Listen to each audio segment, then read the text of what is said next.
bồi ba căn lệ ya chẳng đi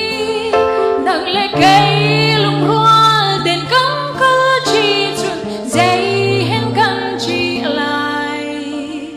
dây hẹn căn chi lại bồi ba căn lệ ya chẳng đi nâng lệ cây lùng hoa đèn cắm cơ chi chuột dây hẹn căn chi lại dây hẹn căn chi lại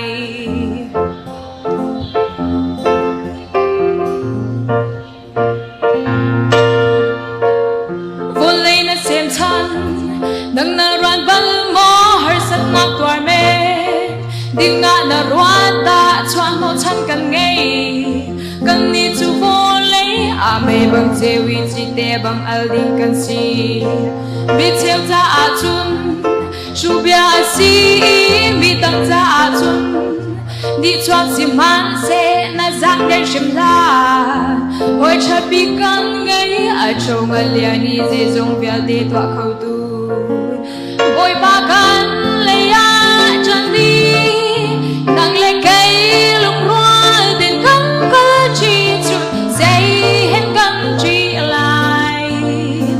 dây hẹn căn chi lại bồi ba căn lấy ya chân đi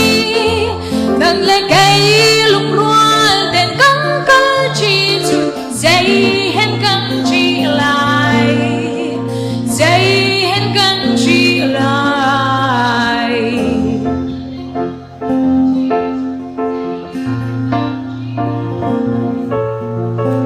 chút giao mô say nâu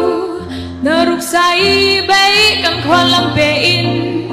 copy cần bán lại na giang để trả na na ra cả tháng lố cần nghĩ tha giang chiều cho in mai anu risi